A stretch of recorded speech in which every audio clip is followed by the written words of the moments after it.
Here we are, right now. The peace of God is shining in me now. Why wait for heaven? Those who seek the light are merely covering their eyes. The light is in them now. Enlightenment is but a recognition, not a change at all. Light is not of the world, yet you who bear the light in you are alien here as well. The light comes with you from your native home and stays with you because it is your own. It is the only thing you bring with you from Him who is your source. It shines in you because it lights your home and leads you back to where it came from, and you are at home. Look, this light cannot be lost. Why wait to find it in the future, or believe it has been lost already, or was never there? It can so easily be looked upon that arguments which prove it is not there become ridiculous. Who can deny the presence of what he beholds in him? It is not difficult to look within, for there all vision starts. There is no sight, be it of dreams or from a truer source, that is not but the shadow of the seen through inward vision. There perception starts, and there it ends. It has no source but this. Listen, the peace of God is shining in you now, and from your heart extends around the world. It pauses to caress each living thing and leaves a blessing with it that remains forever and forever. What it gives must be eternal. It removes all thoughts of the ephemeral and valueless. It brings renewal to all tired hearts and lights all vision as it passes by. All of its gifts are given everyone, and everyone unites in giving thanks to you who gave and you have received. You listen, the shining in your mind reminds the world of what it has forgotten, and the world restores the memory to you as well. From you, salvation radiates with gifts beyond all measure, given and returned. To you, the giver of the gift, does God Himself give thanks, and in His blessing does the light in you shine brighter, adding to the gifts you have to offer to the world.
Listen.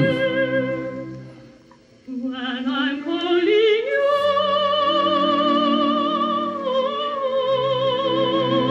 it's a calling. It's a calling. I will answer too. Coming from out of this framework of time.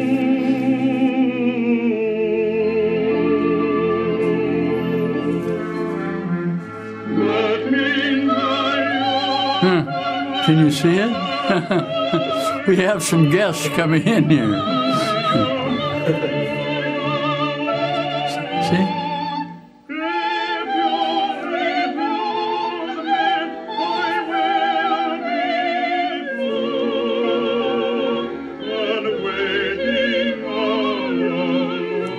It's thoughts of my mind. What if when you hear my love call ringing clear, Here. and I hear your answering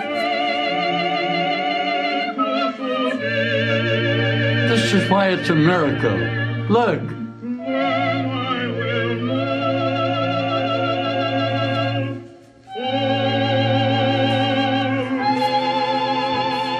Ah. Now, the way it was a moment ago, it's now suddenly entirely different. Listen. Okay?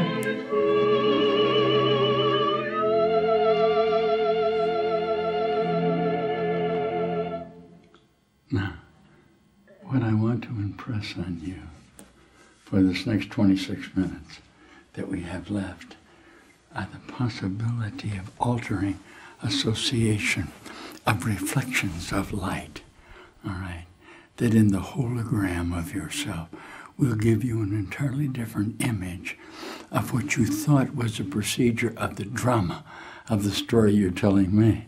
Now, may I use you as an example? We have a special artist that came in here. When I offer you, all right, the idea, I'm particularly certain that you are aware that I'm telling you that the universe is what I think I am in my own mind.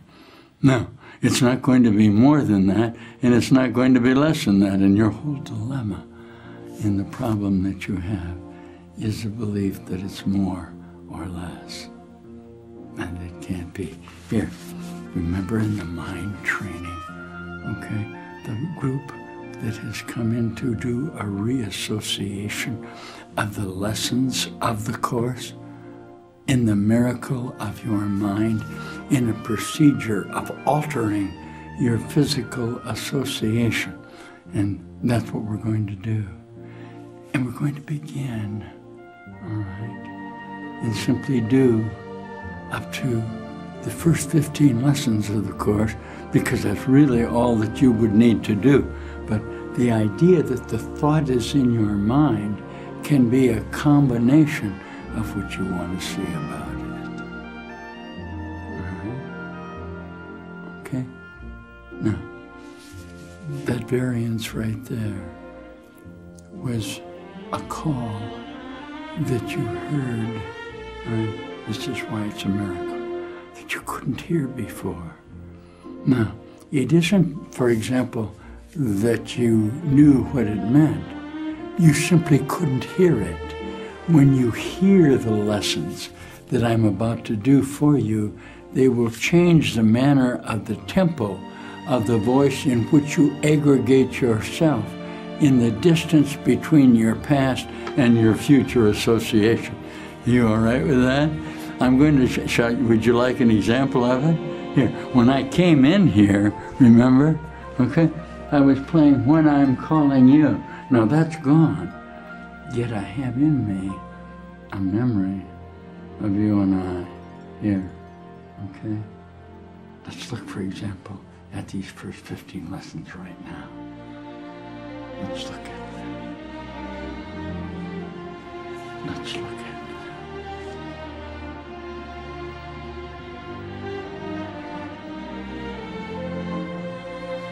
Welcome to your new home. This is a proven direct method of restoring communication with the creative source of all that is or ever can or will be. It's an invitation to an immediate contact with the singular power of the reality of eternal life that is all about you. Remember, you have never really been separate from this totality of all being. Remember, there is not, nor has there ever been, anything whatsoever to fear.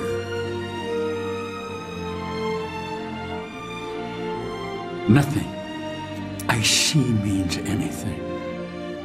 The reason this is so is that I see nothing, and nothing has no meaning.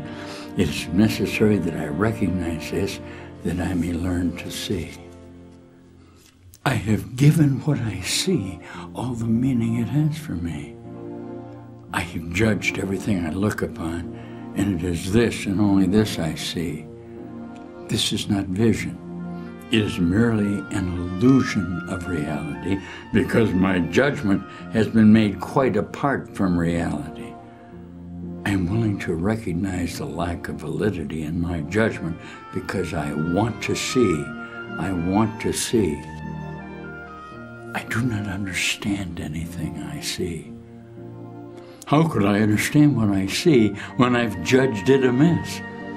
What I see is the projection of my own errors of thought. I do not understand what I see because it's not understandable.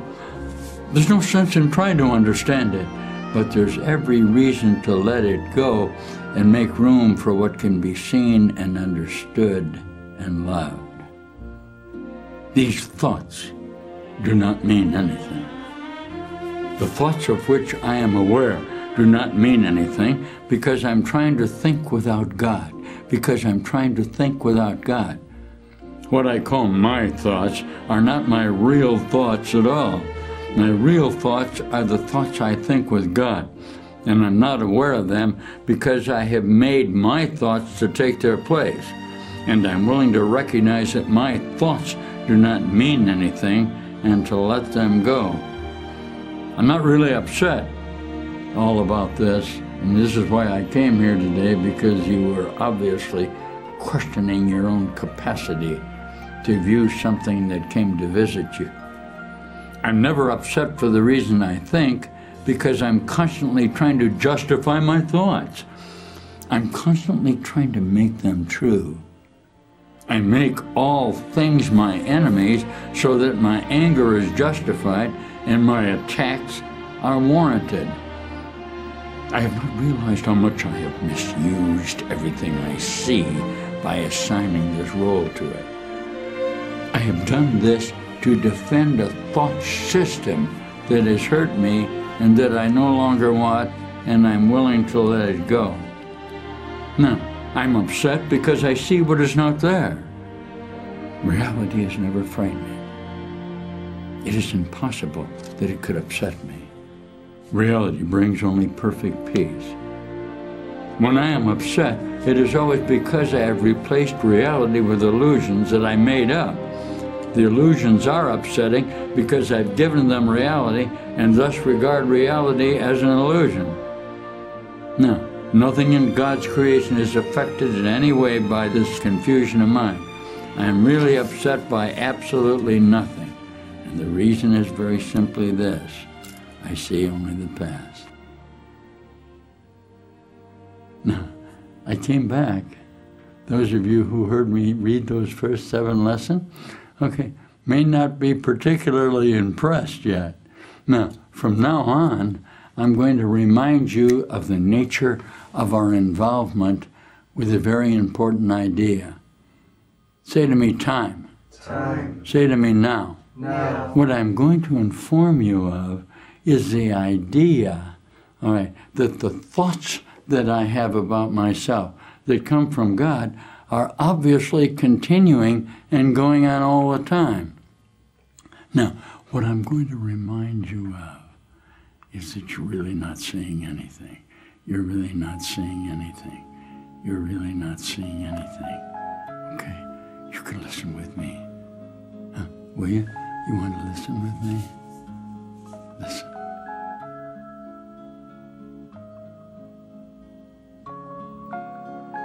I see only the past. As I look about, I condemn the world I look upon. I call this seeing. I hold the past against everyone and everything, making them my enemies. When I have forgiven myself and remember who I am, I will bless everyone and everything I see. Now, there will be no past, and therefore no enemies. And I will look with love on all that I failed to see before. But I am so busy with thoughts about myself that I haven't been able to do it. I haven't been able to acknowledge that I've been preoccupied. When I came in here, you were so busy offering a distances of receptual association of what you thought you were, that it's hard for you to see in your preoccupation with the idea of a system, a value of yourself, that you've been busy. Now, the mind training of A Course in Miracles teaches you that the distance between the past, which you have projected into the future in order to create an image of yourself, are what are holding you in the bondage of your self-identity. Listen with me. Will you listen with me?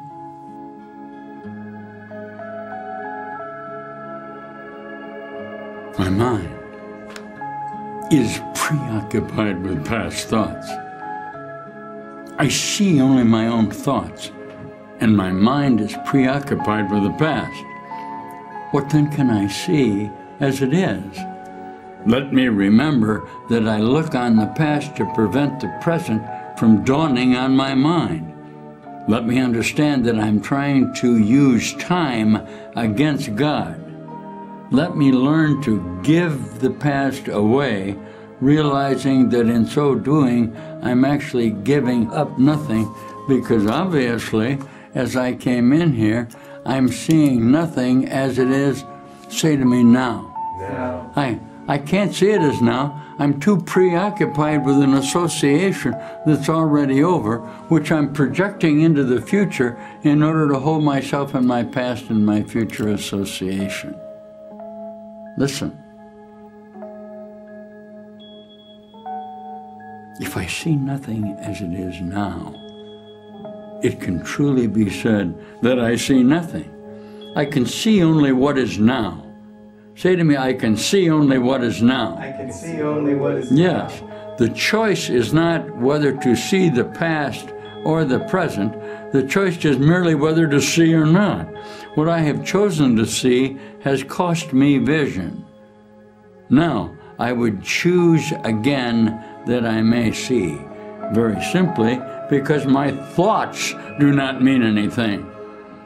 I have no private thoughts. Yet it is only private thoughts of which I am aware. What can these thoughts mean? They do not exist, and so they mean nothing. Yet my mind is part of creation and part of its creator. Would I not rather join the thinking of the universe than to obscure all that is really mine with my pitiful and meaningless private thoughts? I'm going to try this with you. This is the enjoyment. Some of you are finally said, where's he getting that? He's getting this out of a mind training book, okay, of which you can be aware. It's called A Course in Miracles, in case you're interested in it. By the time you get to this level of association, this is offering you nothing but a continuing exchange in what you think you are. And the manner in which it finally performs is tell you simply that the images that you've been getting of yourself are totally meaningless. Are totally meaningless. Huh? Are you ready? Okay, listen. My meaningless thoughts are showing me a meaningless world. Since the thoughts of which I am aware do not mean anything, the world that pictures them can have no meaning. The world that pictures them has no meaning. What is producing this world is insane, and so is what it produces.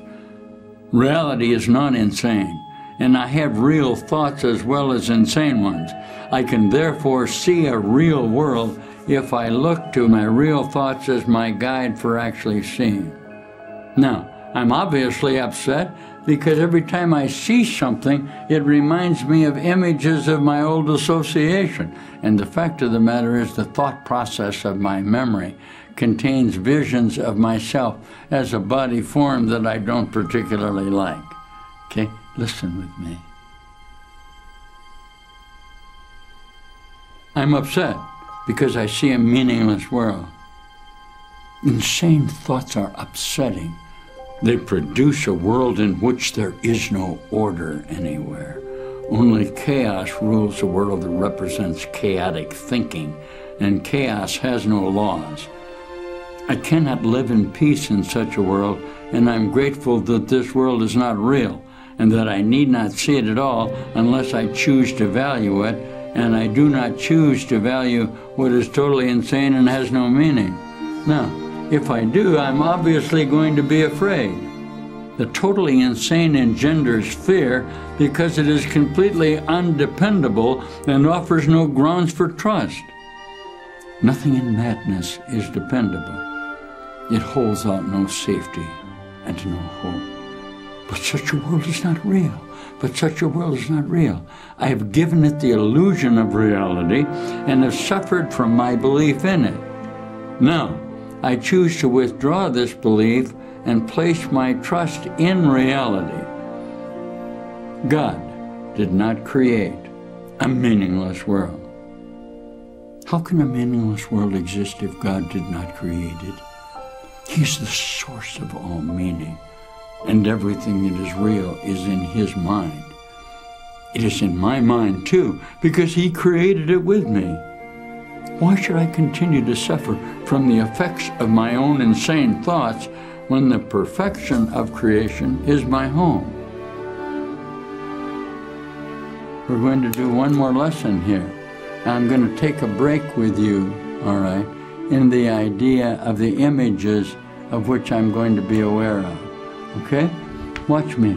I'm a reflection of light, all right, coming into an idea, yet it's possible for me within that association to change my mind about what is coming in here, so that the reflection that I'm going to get will be different than that.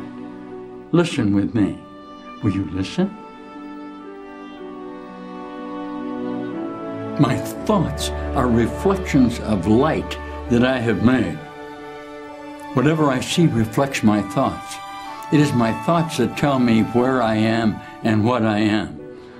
The fact that I see a world in which there is suffering and loss and death show me that I'm seeing only the representation of my insane thoughts, and am not allowing my real thoughts to cast their beneficent light on what I see.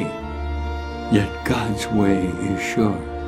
The images I have made cannot prevail against Him, because it is not my will that they do so. My will is His, and I will place no other gods before Him.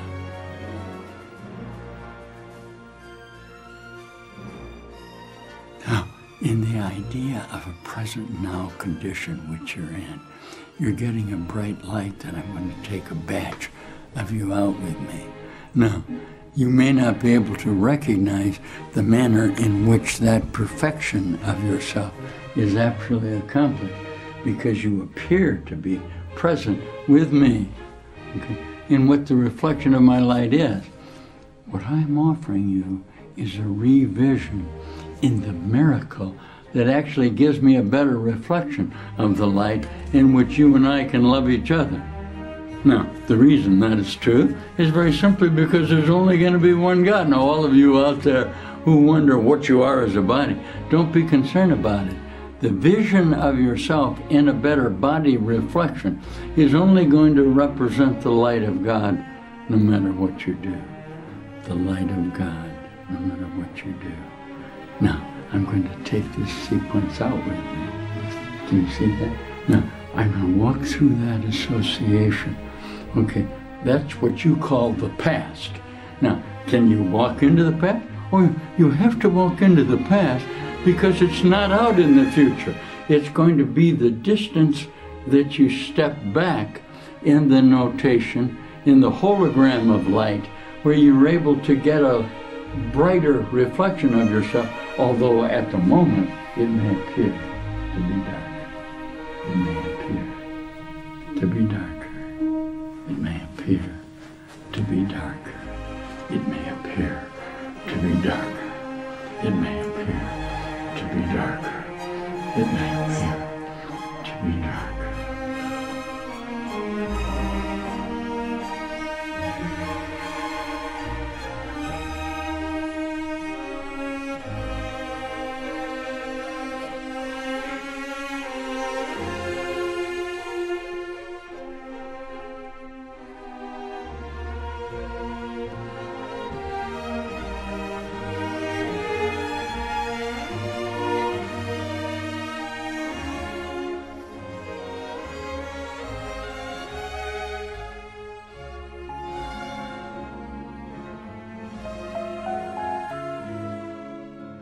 Listen with me.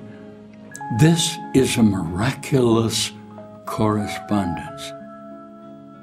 We have been revolutionized to a spontaneously creative self-identity through the power of a singular universal reality. It is always initially astonishing to a newly awakened teacher of God to discover that the manner in which he thinks has undergone a radical transformation. His former limited consciousness construct finally has nothing to do with the complete expose. He stands naked with his own certainty. He has lost the capacity for specific comparison.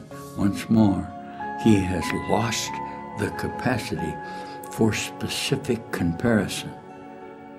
The wholeness of his thinking inevitably makes the objective rationale of limited consciousness seem absolutely crazy to him. He is thrust into the position of seeing that his former value system, based on specific conclusions arrived at by comparison and analyzation, has no validity or even reality. Here he is. He finds himself in an illogical, unreasonable place. Listen, here's what he must do.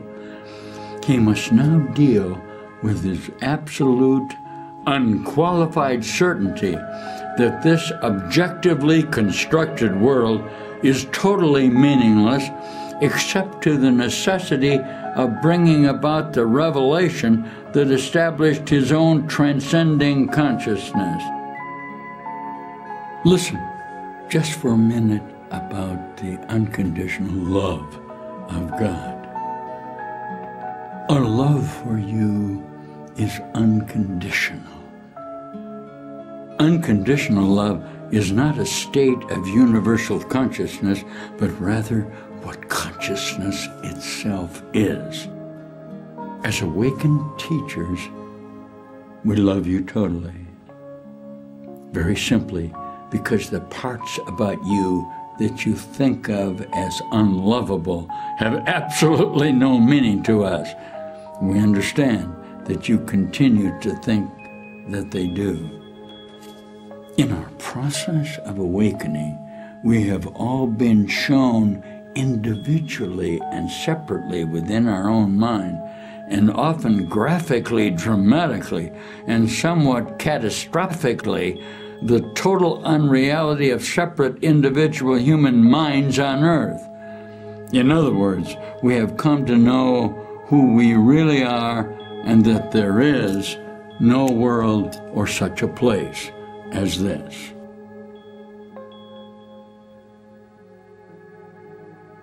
I'm back. I left by going back to the original time of the occurrence. Now, most of you, and I'm using what we call the holographic universe to describe to you the revision of yourself based on your old association with yourself. You okay with that? Well, watch me. Now, why I've come back into here, okay? Now, how much time has passed? A lot more than you think. A lot more than you think. Now, it wasn't something that's going to happen in the future. It's something that happened in the past. By going back into a reference of yourself, you get a better reflection that expands and extends the hologram of what you are in your nature with yourself. Are you okay with that? Huh? I love the idea that you're going to be able to do it with me.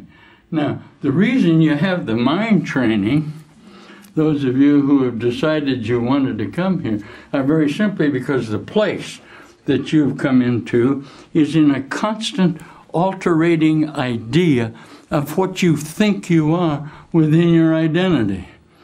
Now, while there's nothing new about it, obviously when you go out here and see the universe out there with billions of stars, okay, and billions of planets, obviously they're not a part of what you appear to be within your own mind, okay?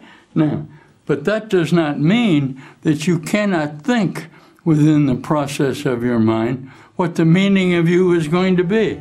And that's why I'm here. Now, shall I tell you?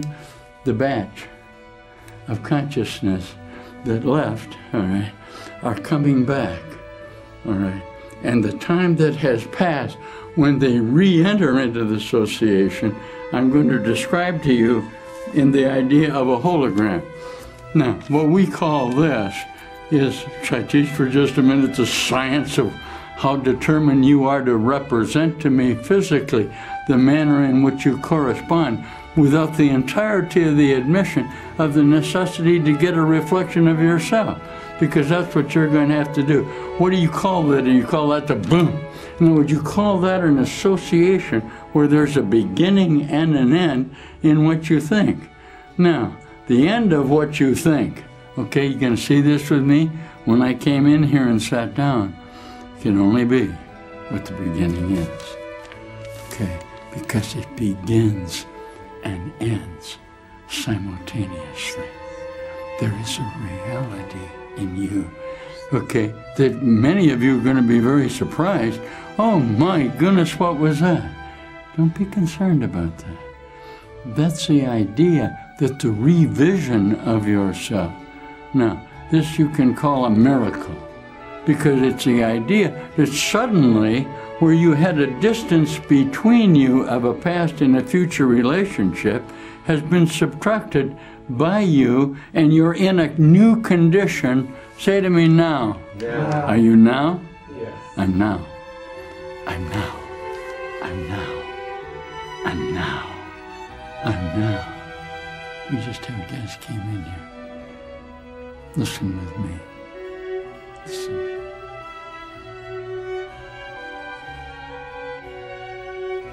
Here's the manner in which we accomplish this.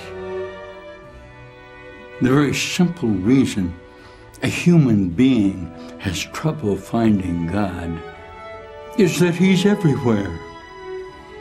You're looking for Him somewhere only because you think that you are somewhere, and this will be your old association. God is not somewhere that you may find Him. He is everywhere that you are. He is the mind with which you think. Listen, because you believe you are somewhere, you must believe that God is somewhere else, or God would be in your herewhere. Since God, the creator of the universe, must be by definition everywhere, your herewhere must be included in His some or anywhere.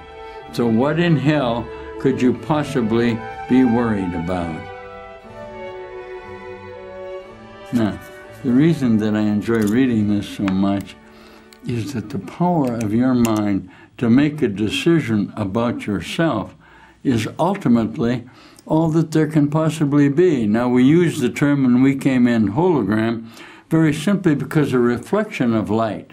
This is not to say that it's the final episode, but it's the episode that's necessary for you to shorten the distance between the projection of your mind that you brought in with you and what you intend to do if God is going to be everywhere that you go anywhere. Now, the idea that God is going to be everywhere you go anyway scares the hell out of a human being, because there's no way he can measure relatively whether it's good or bad or up or down or in or out. That is, he cannot use his own conception in order to organize himself in a reassociation of himself. Are you with me with that? Huh? Okay? Listen to how this is performed here. Listen to how this is performed here. Listen with me. This is why I came back. We cannot finally show you what life and love are, but only what they are not. You proclaim your need for love, yet is love not a necessity, but a reality. Need will always be for more than love, which is what everything is. Need is not lack of love, but really lack of more hate and isolation. How could the miracle be possible if there were a real alternative to it? All healing is miraculous. Here's a definition of a human being. An unreal condition of temporal cause and effect association that frightens itself to annihilation or death as an alternative to an uncompromising admission and subsequent recognition of a singular totality of love eternal created by the universal mind. Now, I'm going to read you one more because I feel like it. When an association who knows what it is comes here and tries to teach the idea of love, which is what God is. In other words, God's going to love you without regard to what you think you are. Yet it's impossible within your own mind that you will not be the love of God.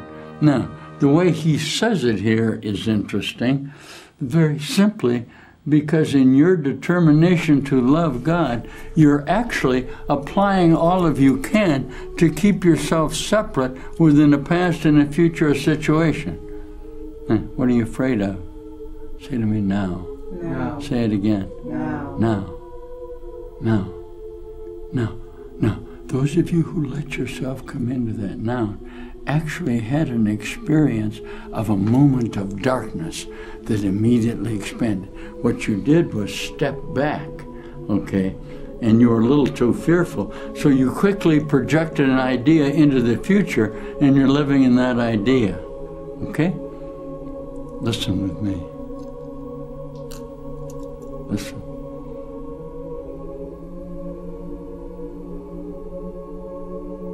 Many of us have discovered that being scared to death, that is, whoa, what was that? That scared me. That was love. Well, I know, but it scares me anyway. I love the idea of the nature of the excitement of a correspondence with you, but I'm not sure that I know who you are within my own mind.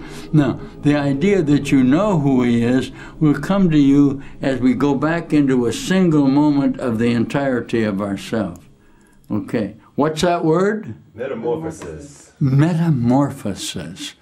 Okay, there's a metamorphosis, the teaching of the reassociation of the body, or the nature of how you found this correspondence. Okay, I'm going to sing you a song that will be coming on here now. It's called Metamorphosis. It's the totality of the idea that who you thought you were is not actually who you are. And neither past or present is going to help you with this, all right?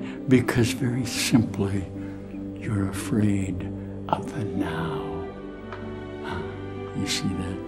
Now, the universe, which is collapsing in on you in what you call a hologram of light in the idea of the gravity of the darkness will convert you instantly to the light factor. So you protect yourself and remain dark within that faculty. Okay? Listen. Will you listen with me? Will you? Listen. Now, here's what we said. Many of us have discovered that being afraid to death is really accepting and admitting the uncompromising simplicity of what the Course in Miracles teaches is a perfectly natural and necessary beginning of the metamorphosis of self-awareness. As the transformation to whole mind progresses, we discover in happy amazement that we have really been dead and are only being frightened to life. What an amazing idea! For indeed, it was death that we treasured and life that we feared.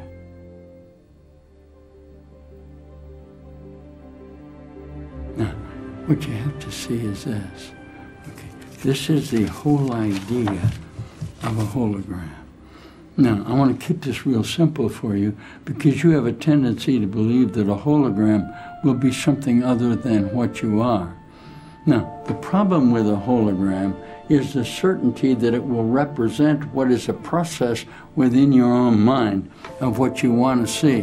Now, I'm going to read you a little bit, and if it seems like a little bits and pieces of it do not organize, is a breakup of your idea of yourself. All right. Now, that's because you can depend on an old association of death, of death, of death, and formulate it into another death idea of what you want to see within your hologram. Now, those of you who have never seen a video like this, it's a little hard for you to actually recognize what's happening. Now, this is a hologram. Look at this. All right. Now, what we actually learn from it is to come into a now. Look at this. I'm coming into a now, and I'm going to surround myself with what a hologram is. The reflection that I'm getting from you is actually only in my own mind. Now, because you consider it to be separate, all right, or the manner in which you circle the light about you in order not to see that it's actually your own light, all right? Now, when you do that, you will get a fearful objection to what I appear to be in my consciousness of self. In other words, I'll be a different human being than you are. Now, come on. Now, all human beings die. Say that to me, they die. They die. Of course, holographically, they're in images that begin and end. And somewhere in the idea of this 40,000-year cycle, there's a beginning and an end, and you know it. What I'm offering you, and you get very satisfied with it, and you live within that circle, but how are you going to get out into the universe? How are you going to expand outward, all right, in the idea of a hologram, unless you're able to convert the darkness to light? Now, you listen with me. Listen to me. We were waiting for that light to come in here. Here it comes. Now, where's it coming from? A future reference? Well, it's coming from a future reference, but it's actually past. And while it wasn't scheduled yet, the idea of a combination of thought will let it be true with you. Listen with me. Listen. A hologram of light.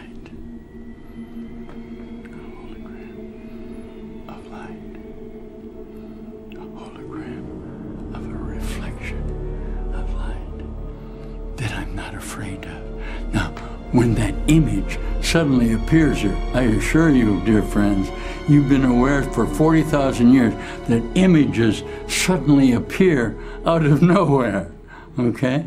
The idea that they appear out of nowhere are simply the fact that at that moment you catch a glimpse of them within the holographic image of what you think you are, okay? Now, you listen with me. Listen.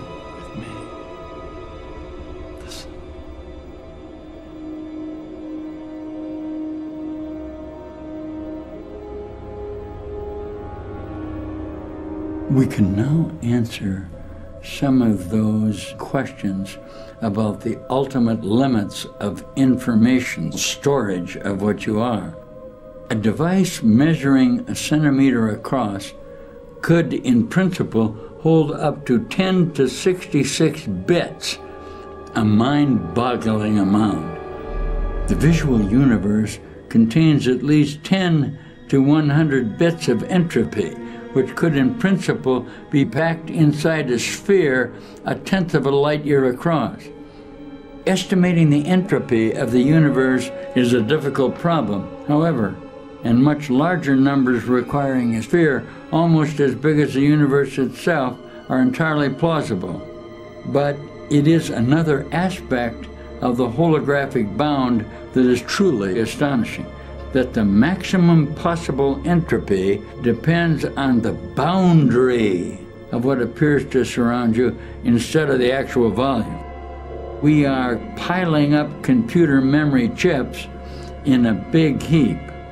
The number of transistors increases with the volume of the heap.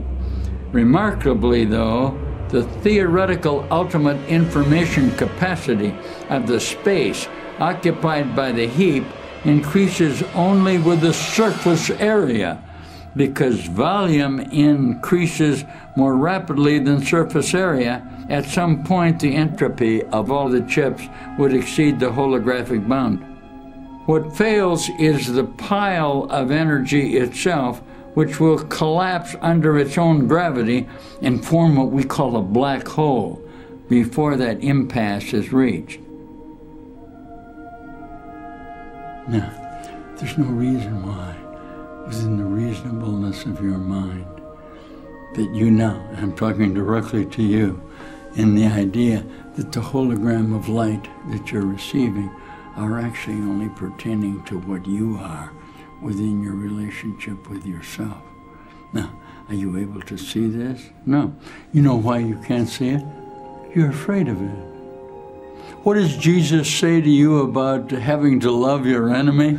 What he says is the reflection of light that you're getting has already been included in with yourself, even though you resist it by refusing to step back into the association of yourself and what you want to see. Can you see that with me? Can you see the idea that the miracle by which you perform a holographic image of yourself is what you are? Listen to 1 minute of this, okay? Listen. The amazing part about it is that the reflection of light in what you hear is a memory that's deep within you. Listen with me. An ancient promise will be kept. An exit portal from this infinitely small maze of space and time has been opened. Remember, time lasted but an instant in your mind, with no effect upon eternity, and so is all time past, and everything exactly as it was before the way to nothingness was made. The tiny tick of time in which the first mistake was made, and all of them within that one mistake held also the correction for that one, and all of them that came within the first. And in that tiny instant, time was gone, for that was all it ever was. What God gave answered to is answered and is gone.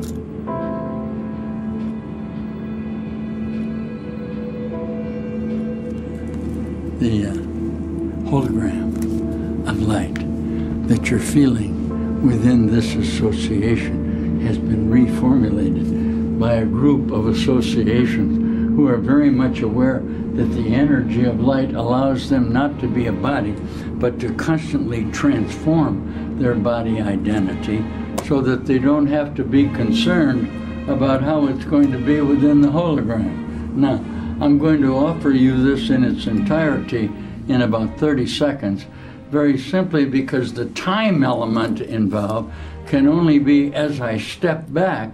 It will shorten what I thought I had to do. I don't need another death experience. Right? There is no death. The Son of God is going to be free. There's no sense in you trying to convince me that I can die along with you. But it's up to me to make that decision, not you. Because the salvation that Jesus reminds you of comes from the power of my mind to set up a circle of an atonement where that light will be visible. Okay? Have you got it?